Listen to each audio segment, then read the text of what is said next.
The Giant of Jum by Elli Woollard, illustrated by Benji Davies.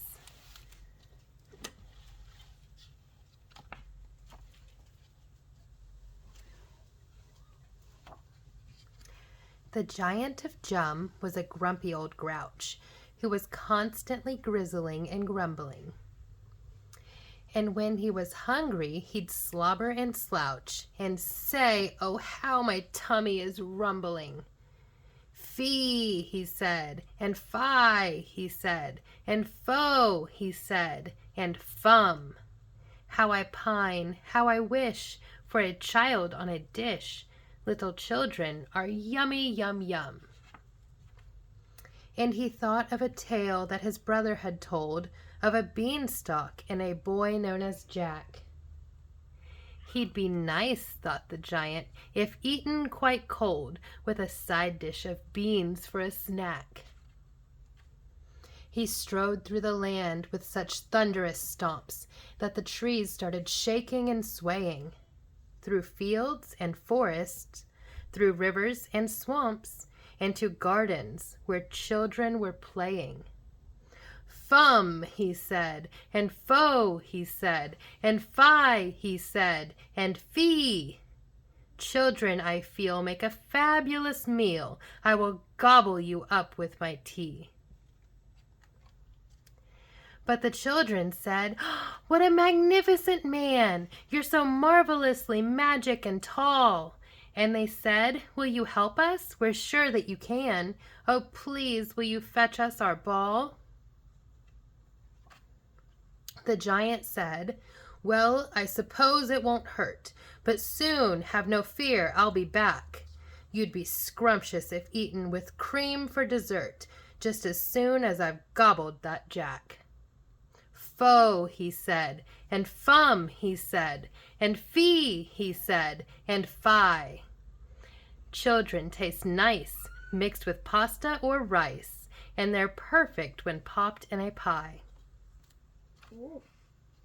But the children ran up and they yelled, "Look at that! Up there in the leaves, can you see? Oh, please, will you help us and rescue our cat? It's stuck up in that sycamore tree." The giant said, "Well, I suppose it won't hurt, but soon, have no fear, I'll be back. You'd be scrumptious if eaten with cream for dessert, just as soon as I've gobbled that Jack." "Fie," he said, and "Fee," he said, and "Fum," he said, and "Foh." My very best treat is some children to eat. I will start at the littlest toe. That was a little mean. Yeah. But the smallest boy whispered, "My legs are so sore." And he slumped to the ground and he cried, "I can't make it home. I can't walk anymore. Oh, please, could you give me a ride?" The giant said, "Well, I suppose I don't mind." And he lifted the boy to his back. The boy said, "I love you. You're wonderfully kind. And what is your name?" "I'm called Jack." "Fee," he said, and "Fie," he said, and "Little Jack Snack, is that right? I'll pulp you and stew you, I'll gulp you and chew you, and gobble you up in one bite." But the children said, "Oh, no, you wouldn't. We think that you've made a mistake. You're such a kind giant, you couldn't. Nice giants always eat cake. Cake, cake, cake, cake, roof." The giant was starving. His tummy was rumbling, but then he said, "Wait, are you sure?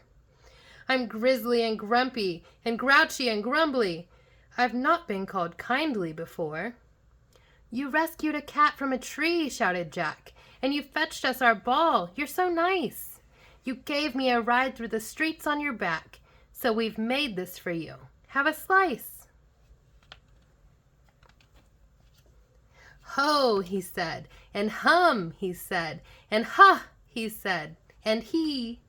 Chocolate's much better than children, and he ate it all up with his tea.